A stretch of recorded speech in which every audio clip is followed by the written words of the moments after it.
DSP गौरव चौहान जो काफ़ी ज़्यादा तेज़ तर्राक अधिकारी हैं, वह एक जगह ज़मीनी विवाद को लेकर जाते हैं और वहां पर जाकर अपनी कार्रवाई करने लगते हैं। वह कार्रवाई कर ही रहे थे, तभी अचानक से एक 12 साल का मासूम बच्चा जो भीख मांगकर अपना गुजारा किया करता है, उसके मैले कुचैले फटे पुराने कपड़े हैं, वह उनके पास आता है और हिचकते हुए उनसे कहने लगता है, क्या आप मेरे पापा हो? इस बात को सुनकर डीएसपी साहब पूरी तरह से हैरान हो जाते हैं और बच्चे की मासूमियत को देखकर बहुत कुछ सोचने लगते हैं। कौन था वह 12 साल का बच्चा जो डीएसपी साहब से ये बात पूछ रहा था और क्या कारण था इन सब चीज़ों के पीछे? पूरी सच्चाई के बारे में जानने के लिए वीडियो को अंत तक जरूर देखें। उत्तर प्रदेश के लखनऊ में एक छोटा सा परिवार रहा करता है। परिवार के अंदर ज़्यादा कोई नहीं है, पति पत्नी हैं। जो उनके माता पिता हैं वह छोटे भाई के साथ रहा करते हैं, क्योंकि छोटे की अभी शादी नहीं हुई है और बड़े भाई की शादी के बाद उनकी माता पिता से नहीं बनती है और इसके बाद वो लोग अलग से अपना घर बनाकर रहने लगते हैं। पति जो था उसका नाम राकेश था और पत्नी का नाम मंजू था। मंजू और राकेश एक दूसरे से बहुत ज़्यादा प्यार किया करते थे और एक दूसरे की खुशियों का ख्याल रखा करते थे। यही कारण था जो माता पिता उसे जलने लगे थे और इसी वजह से उन लोगों ने उसे अलग कर दिया था। राकेश के पास ज़्यादा कुछ तो नहीं था, वह पढ़ा लिखा तो था, लेकिन अभी उसके पास कोई अच्छी नौकरी नहीं थी, तो इसी वजह से वह मेहनत मजदूरी करता है और आगे की पढ़ाई लिखाई करता है। दरअसल उसका सपना है कि वो पढ़ लिखकर एक बड़ा अधिकारी बने और उसके बाद अपने परिवार का भरण पोषण अच्छी तरह से करे। दोनों पति पत्नी थोड़े पैसे में ही अपना अच्छे से गुजारा कर रहे थे, कोई भी कैसी भी दिक्कत नहीं थी और धीरे धीरे समय बीतने लगता है। राकेश जो होता है वह अच्छी तरह से पढ़ाई लिखाई किया करता, घर से ही जो टाइम उसे मिल जाया करता उसी टाइम में पढ़ाई किया करता और जब उसके एग्ज़ाम आया करते तो वह एग्ज़ाम देने के लिए काम से छुट्टी लेकर चला जाया करता। उसकी पत्नी मंजू भी उसका इसमें बहुत ज़्यादा साथ देती है और सब कुछ बड़ी अच्छी तरह से चल रहा था। तभी एक दिन अचानक से जब राकेश मजदूरी से वापस आता है और पढ़ाई करने के लिए अपने कमरे में जा ही रहा था, उसी दौरान उसकी पत्नी उसे खुशखबरी सुनाती है और कहती है कि अब परिवार के अंदर एक और नन्हा मेहमान आने वाला है। यह बात सुनकर राकेश पूरी तरह से खुश हो जाता है और उसके बाद वह अपनी पढ़ाई लिखाई पर और भी ज़्यादा गौर देने लगता है। सोचता है कि अगर बच्चा होगा तो उसकी परवरिश के लिए और भी पैसे चाहिए होंगे, तो अच्छी तरह से मुझे पढ़ाई लिखाई करनी होगी।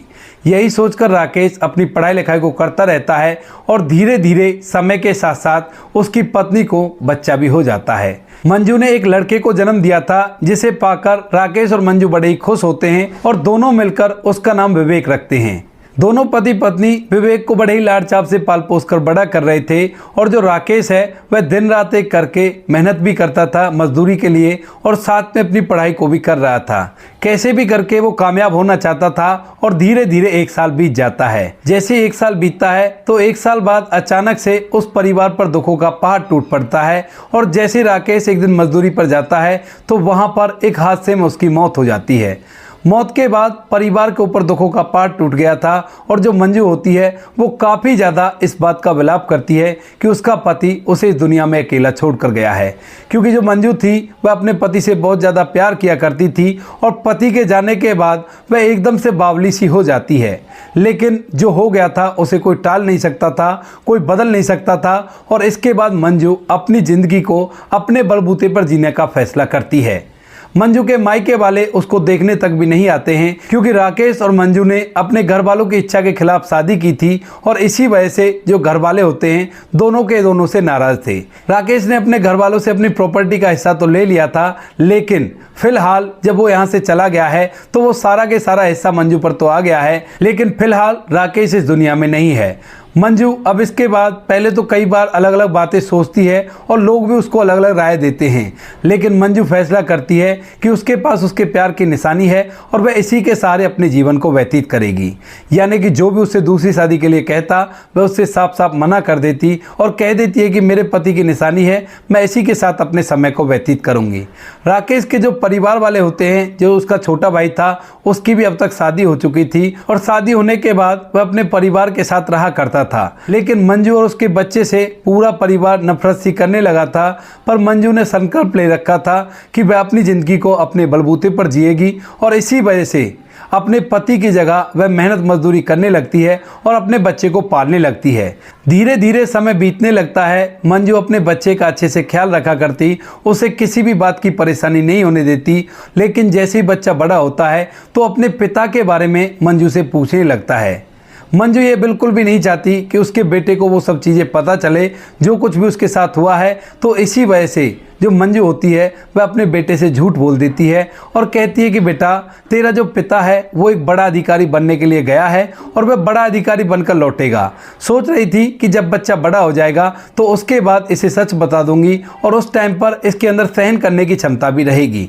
यही सोचकर मंजू ने अपने बेटे से झूठ बोला था और यह बात जो छोटा विवेक होता है उसके दिमाग में बस गई थी और वह यही सोचा करता था कि मेरा पिता किसी दिन बड़ा अधिकारी बनकर लौटेगा। लेकिन तभी अचानक से जब बच्चा 5वीं क्लास में आता है, उसी दौरान उसकी माँ की भी एक बीमारी के चलते मौत हो जाती है, क्योंकि माँ अपनी सेहत पर बिल्कुल भी ध्यान नहीं देती है और अपने बच्चे का भरपूर ख्याल रखा करती है। बीमारी काफ़ी ज़्यादा बढ़ गई थी और जब वह अंतिम समय में चेकअप करवाने के लिए जाती है तो डॉक्टर साहब उसे जवाब दे देते हैं और कहते हैं कि बेटा, तेरी जान नहीं बच पाएगी। मंजू को अपना अंत नज़दीक दिखाई दे रहा था। उसे इस बात का दुख नहीं था कि वह इस दुनिया को छोड़कर चली जाएगी, लेकिन वह अपने बच्चे के मासूम चेहरे को देखकर फूट फूट कर रोया करती है और रोते हुए ही इस दुनिया से विदा हो जाती है। माँ की मौत के बाद जो बच्चा है वो पूरी तरह से टूट जाता है, क्योंकि फिलहाल वो 10 साल का हो गया था, लेकिन जैसी माँ की मौत हुई थी तो अब अकेला रह गया था। इसके बाद जो उसका चाचा होता है, यानी कि जो राकेश का छोटा भाई होता है, वह उसकी प्रॉपर्टी के लिए जो घर उसे हिस्से में मिला था उसके लिए उस बच्चे की कस्टडी अपने हाथों में ले लेते हैं और उसको अपने पास रखने लगते हैं। लेकिन वो नाराज़गी जो उनके भाई से थी या उनकी भाभी से थी, वो नाराज़गी अब वो लोग इस बच्चे पर निकालने लगे थे और इसी वजह से उन लोगों ने इसकी पढ़ाई लिखाई तो बंद करवा ही दी थी और साथ में इसे कम खाने के लिए दिया करते थे। बच्चे को जब भूख लगती है तो वह इधर उधर मार्केट में निकल जाया करता और जहाँ पर भी उसे कोई खाने के लिए दे दिया करता उसको बैठकर खा लिया करता। इस बात से राकेश के छोटे भाई पर कोई भी फर्क नहीं पड़ता है और वो लोग अपनी ज़िंदगी को ऐशो आराम से जी रहे थे। राकेश के छोटे भाई के बच्चे अच्छे अच्छे खिलौनों से खेला करते, लेकिन उन्हीं खिलौनों को अगर जो बड़ा भाई का लड़का विवेक छू भी लिया करता तो उसके बाद वह लोग उस पर पिटाई लगा दिया करते। इस बात को देखते हुए जो विवेक होता है उसे अपने चाचा चाची से नफरत सी होने लगती है और वह वहाँ से निकलकर ऐसी रोडों पर भटकने लगता है। भटकते भटकते जब भी उसे कोई बड़ा अधिकारी दिखाई दिया करता तो वह एकदम से उसके पास जाया करता और कहा करता, क्या आप मेरे पापा हैं? क्योंकि उसकी माँ ने उससे कह रखा था कि उसके पापा एक बड़े अधिकारी बनकर लौटेंगे। लेकिन ज़्यादातर जो बड़े अधिकारी होते हैं वो इस बात पर कोई भी गौर नहीं देते और उस बच्चे को धमकाकर वहाँ से भगा दिया जाता है। बच्चा अपने दिमाग में बस एक ही आस लेकर बैठा था कि उसका पिता उससे मिलने के लिए आएगा और ज़रूर वो बड़ा अधिकारी बन चुका होगा। उसे नहीं पता था कि उसका पिता इस दुनिया को छोड़कर जा चुका है। इसी आस में वह हर बड़े अधिकारी से इसी तरह से पूछता रहता है और पूछते पूछते जब वह 12 साल का होता है तो उसी दौरान जो डीएसपी साहब गौरव चौहान होते हैं वह एक ज़मीनी विवाद को लेकर एक जगह पर जाते हैं और वहां पर जाकर अपनी कार्रवाई कर ही रहे थे। उसी जगह पर जो वह लड़का था जिसका नाम विवेक होता है वह इधर उधर खाने की तलाश में घूम रहा था और घूमते घूमते उसे डीएसपी साहब दिख जाते हैं। जैसे ही वह लड़का विवेक देखता है कि ये तो कोई बड़े अधिकारी हैं तो उसके बाद उनके पास आने लगता है और उनके पास आकर उनसे भी यही बात पूछता है। कहता है कि क्या आप मेरे पिता हो? इस बात को सुनकर डीएसपी साहब पूरी तरह से हैरान हो जाते हैं और आश्चर्य में पड़ जाते हैं कि ये छोटा सा बच्चा मुझसे भला ये बात क्यों पूछ रहा है, आखिर क्या दिक्कत है इसे? क्योंकि बच्चे के चेहरे पर मासूमियत साफ साफ दिखाई दे रही थी और उसकी मासूम निगाहें अपने जवाब का वेट कर रही थी गौरव की तरफ देखते हुए। डीएसपी साहब को उस बच्चे पर तरस आता है और वह उससे पूछने लगते हैं कि बेटा तू रहा कहाँ करता है और तू मुझसे ये सवाल क्यों पूछ रहा है? इसके बाद जो वह बच्चा होता है वह उन्हें बता देता है कि दरअसल मेरी जो माँ थी वो मुझसे कहा करती थी कि मेरे पिता बड़े अधिकारी बनने के लिए गए हैं और वह बड़े अधिकारी बनकर लौटेंगे, लेकिन अब मेरी माँ भी चली गई और मेरा इस दुनिया में कोई भी नहीं है। बच्चे के मुंह से ये बात सुनकर जो डीएसपी साहब काफ़ी तेज तर्राक हुआ करते थे उनकी आंखें भी नम हो जाती हैं, क्योंकि ये बच्चा काफ़ी ज़्यादा मासूम था और सारी बातों को मासूमियत के साथ उन्हें बता रहा था। इसके बाद जो डीएसपी साहब होते हैं उसे और भी अच्छी तरह से उसके घर परिवार के बारे में पूछते हैं और पूछते हैं कि अगर तुम्हारे पिता चले गए तो तुम्हारा घर तो होगा, और वो घर कहाँ है। इसके बाद बच्चा अपनी पूरी कंडीशन कि वह अपने चाचा चाची के साथ रहा करता है, लेकिन चाचा बार बार उसे पिटाई लगा दिया करते हैं, तो इसी वजह से वो 2-2 3-3 दिन बाद घर लौटा करता है। लेकिन इस बात से चाचा चाची पर कोई भी फर्क नहीं पड़ता। यह बात सुनकर डीएसपी साहब को बड़ा ही बुरा लगता है, और उसके बाद जो डीएसपी साहब होते हैं उस बच्चे को एक जगह बिठाते हैं, और बिठाने के बाद उसे खाना खिलाते हैं। कहते हैं कि बेटा अभी थोड़ी देर का काम मुझ पर है, इस काम को करने के बाद मैं तुम्हारे साथ चलूंगा और मैं देखता हूं कि तुम्हारे चाचा चाची तुम्हारे साथ गलत व्यवहार कैसे करते हैं। इसके बाद डीएसपी साहब अपने काम को फारिग करते हैं, और फारिग करने के बाद उस बच्चे को लेकर उसके चाचा के यहाँ पर पहुँच जाते हैं, और वहाँ जाने के बाद पूरे मामले को समझते हैं।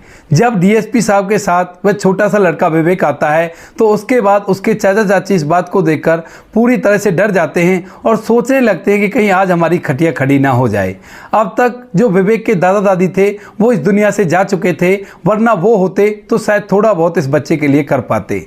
यहाँ पर आने के बाद जब डीएसपी साहब पूरे मामले को अपनी संज्ञान में लेते हैं, तो उसके बाद विवेक के चाचा और उसकी चाची को बुरी तरह से धमकाने लगते हैं और कहते हैं कि ये मासूम बच्चा है, इसने तुम्हारा क्या बिगाड़ा है।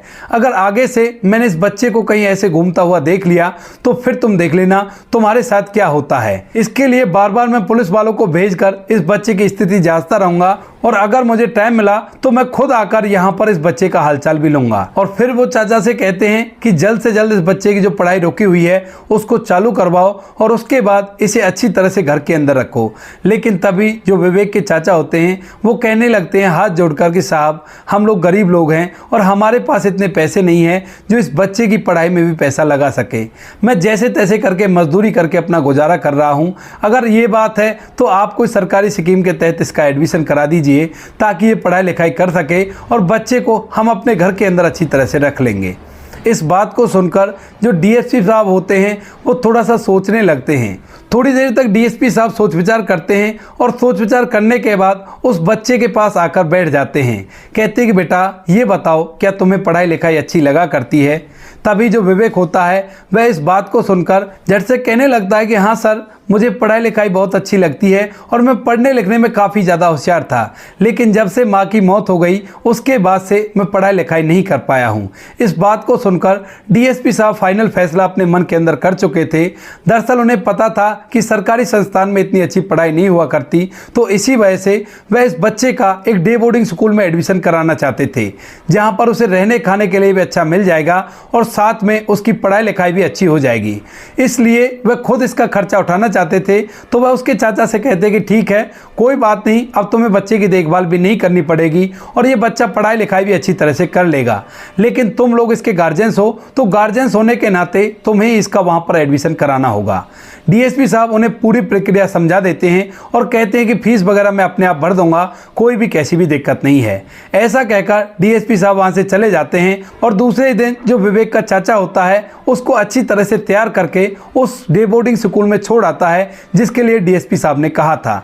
अब बच्चे को देखकर डे बोर्डिंग स्कूल वाले पहले तो एडमिशन लेने से मना कर देते हैं, लेकिन जैसे उन्हें पता चलता है कि इसे डीएसपी साहब ने भेजा है तो उसके बाद वो लोग इस बच्चे का एडमिशन ले लेते हैं। बच्चे का एडमिशन डे बोर्डिंग स्कूल में हो गया था, और डीएसपी साहब ने फोन करके उनसे कह दिया था कि बच्चे की पढ़ाई लिखाई में जितना भी खर्चा आएगा वो सारा के सारा मैं उठाऊंगा। दरअसल डीएसपी साहब का भी एक बच्चा है, तो उन्हें पता है कि बच्चे का फ्यूचर किस तरह से सिक्योर किया जाता है। इसी वजह से उन्होंने विवेक को यहाँ पर एडमिशन दिला दिया था, और इसके बाद समय अपनी गति के अनुसार चलता रहता है। धीरे धीरे अब इन बातों को लगभग 10 साल बीत गए थे, और अब तक जो विवेक था वह भी समझ चुका था कि जिस बड़े अधिकारी ने उसकी मदद की है वो उसका पिता नहीं था, और उसके पिता की तो असलियत में मौत हो चुकी थी। उसकी माँ तो झूठ बोलकर उसे बताया करती थी। ये सभी बातें उम्र के साथ साथ उसे समझ में आ गई थी, और अब वह स्कूली एजुकेशन करने के बाद अपनी पढ़ाई लिखाई को बहुत ज़्यादा प्राथमिकता देता है, और वह मेहनत मजदूरी करके खुद भी एक बड़ा अधिकारी बनना चाहता है। स्कूल की पढ़ाई तो डीएसपी साहब ने करा दी थी, लेकिन जैसे ही बच्चा अपनी स्कूली एजुकेशन को कंप्लीट कर लेता है तो उसके बाद वह डीएसपी साहब को कष्ट देना बंद कर देता है और खुद से मेहनत मजदूरी करके अपनी पढ़ाई लिखाई आगे की करने लगता है। वह ग्रेजुएशन करता है, और ग्रेजुएशन करने के बाद जो सरकारी नौकरी है उनके फॉर्म फिल करने लगता है। धीरे धीरे समय बीतता है, और समय के साथ साथ जो विवेक होता है वह एक सरकारी नौकरी में लग जाता है। जैसे वो सरकारी नौकरी में लगता है तो उसके बाद वह मिठाई का डिब्बा खरीदता है और डीएसपी साहब से मिलने का मन बना लेता है। दरअसल उसने पहले ही पता कर लिया था कि डीएसपी साहब कहाँ के रहने वाले हैं और कहाँ पर वो उससे मिल सकते हैं, क्योंकि उसे पता था कि मेरी जिंदगी जो आज ऐसी है वो उन्हीं की बदौलत है। और वह उन्हें बहुत ज़्यादा मान सम्मान के साथ देखा करता था, क्योंकि पिता ना होते हुए भी उन्होंने पिता का फर्ज निभाया था। इसी वजह से जो लड़का होता है विवेक, वह मिठाई का डब्बा लेकर उनके पैतृक गांव में पहुंच जाता है, क्योंकि अब तक जो डीएसपी साहब थे वो रिटायर हो चुके थे और रिटायर होने के बाद वह अपने घर पर आराम से रहा करते थे। विवेक पूछते पूछते उनके घर तक पहुंच जाता है और जैसे ही वो डीएसपी साहब के सामने जाता है तो डीएसपी साहब एकदम से उसे पहचान नहीं पाते हैं और पूछने लगते हैं कि बेटा तुम कौन हो और तुम यहाँ पर क्या कर रहे हो, किससे तुम्हें मिलना है। इस बात को सुनकर विवेक को बड़ी हैरानी होती है, क्योंकि वो बड़े अधिकारी जिन्होंने उसकी ज़िंदगी संवार दी वो आज उसे पहचान भी नहीं रहे हैं। दरअसल विवेक को लास्ट टाइम उन्होंने उसी समय देखा था जब उन्होंने उसे उसके चाचा से कहकर उस स्कूल में एडमिशन कराया था। उसके बाद से विवेक की देखरेख का जितना भी काम था वह और लोगों से करवा दिया करते थे, काम में व्यस्त होने के कारण, और वह उससे खुद कभी नहीं मिले थे। आज विवेक एक नौजवान है और मिठाई का डिब्बा लेकर जब उनके सामने खड़ा है तो वह उसे नहीं पहचान पाते हैं। तभी जो विवेक होता है वह उन्हें देखकर मुस्कुराने लगता है और कहता है कि सर क्या आपने मुझे नहीं पहचाना? तो वो कहते हैं कि हाँ बेटा सच में मैंने आपको नहीं पहचाना, आप कौन हो और आपको किससे मिलना है? तो वो कहता है कि मैं विवेक हूँ जिसकी आपने ज़िंदगी ऐसी बना दी जो मैं आज आपके सामने इस तरह से मिठाई का डब्बा लेकर खड़ा हुआ हूँ। इसके बाद डीएसपी साहब अपने दिमाग पर जोर डालते हैं। वहीं पर डीएसपी साहब का पूरा परिवार भी आ गया था, क्योंकि उन लोगों को भी ये अनजान व्यक्ति काफ़ी ज़्यादा परेशान कर रहा था और उन्हें लग रहा था कि ये कौन है और यहाँ पर क्यों आया है।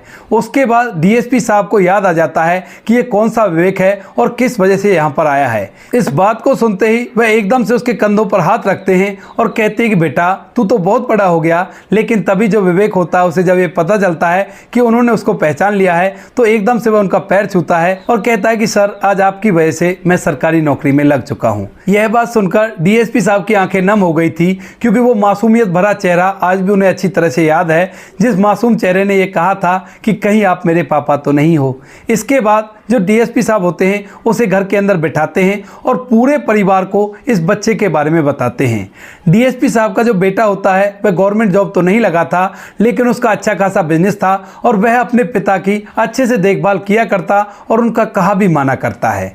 इधर जो डीएसपी साहब की पत्नी होती है उसे अब तक विवेक के बारे में कुछ भी नहीं पता था, लेकिन जैसे ही आज उन्हें अपने पति की अच्छाई के बारे में पता चलता है तो अपने पति की इज्जत उनकी निगाहों में और भी ज़्यादा बढ़ जाती है और इसी तरह से उनका पूरा परिवार उनका और भी अधिक सम्मान करने लगता है।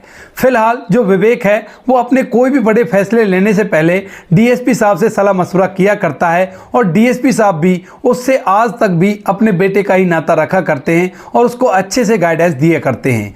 जब विवेक की शादी हुई थी तो उन्होंने डीएसपी साहब को सह परिवार बुलाया था और आज वो अपने घर के अंदर अपनी पत्नी के साथ रहा करता है।